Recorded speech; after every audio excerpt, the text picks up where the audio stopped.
Alright, well basically what happened is we were hanging out down here. We were hanging out in the computer lab area over there. And we were just chilling out, and so I decided that I'd be an idiot and go near the door. And I'm pretty sure you'll cover the story about what happened, so I won't go into detail about what's up with the ghost. But basically I went near the door, and I said something to it. I don't know, something stupid. And basically the ghost got pissed, and what the ghost does, she got raped. That's the majority of what happened.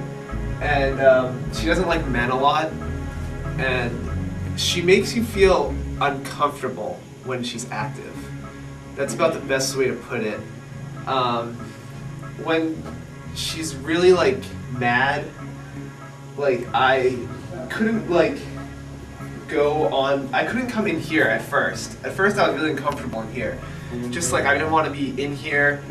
I didn't want to have anything to do with this room. And then like as the night progressed, I guess like people kept like messing with her and doing stuff. And I couldn't even go into the hallway near my room. I felt like uncomfortable. I had to go to the rec room on the other side of the building basically. When I went to bed, it was real horrible too. Like I just couldn't sleep. I was just tossing and turning, and even my roommate doesn't believe in the ghost, but like he couldn't sleep.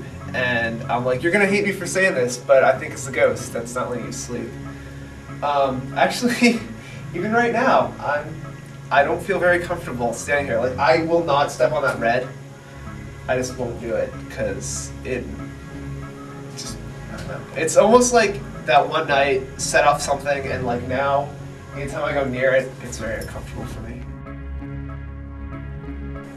So could you explain to me what happened that night? What night? The night where you experienced the paranormal activity. For the first time? Yeah. There's one night where I didn't even know about anything ghostly or whatever, and the whole lounge down there, but the first week of school, that's where we always hung out and everything. And one night we were just hanging out, and everyone all of a sudden went quiet, and everyone just felt really, really uncomfortable because we were hanging outside the door. We didn't know anything about it. Well, then about a week later, we find out that there's a ghost, I guess, that lived down there and everything. So I got really uncomfortable and everything, and there's another night where I was with Ahren, showing him all the stuff that happens, telling him about the ghosts and everything. And right when we walked to the door, we stepped on the red tile, the door shook extremely violently. And there's no wind, there's no way anyone can get in or out of there because the door is always locked. The only ones are the maintenance people, and the lights are always off. And the maintenance people only go down there during the day.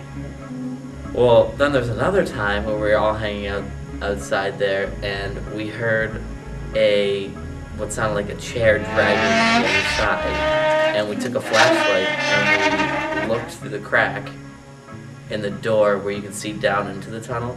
And there's a chair right in the middle of the tunnel. Just if someone was sitting in it, it would be like they were looking directly at us. So that kind of scared us a bit too, and that was pretty awkward. There's also different accounts of other people down here where while they'll be sleeping in their room, stuff will fly off their walls. One girl actually here, her walls bowed in and pushed her bed against the wall, and there's a lot of like creepy stuff that happens around here and everything. So.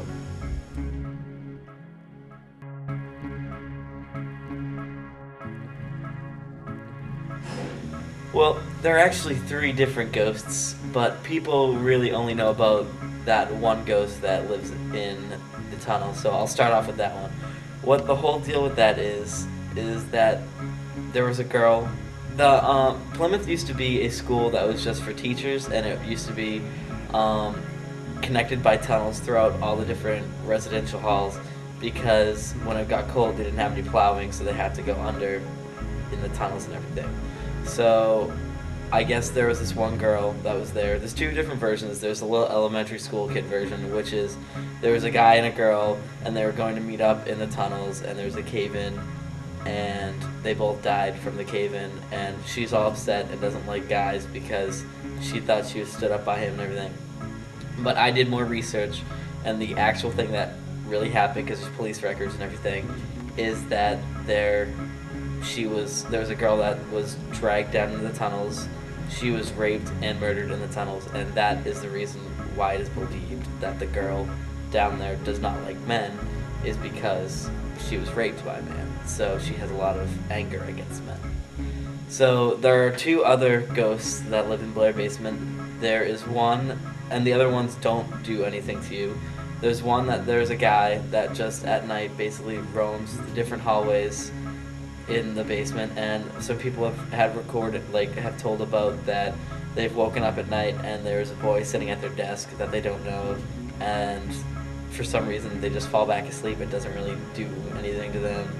And the other ghost is this girl with really long black hair, and she affects people's dreams. She goes into your dreams, and you will see this girl with long black hair, and she's very playful. She just likes to play around with people, do little jokes on them in their dreams and everything. She doesn't do nightmares or anything like that, but she does like to play around with people though, so she's very mischievous, I guess you could say. But the one that most people know about, the most famous one within Blair Basement, is the Tunnel Ghost, which actually Blair Hall itself is the 3rd most haunted place in New Hampshire.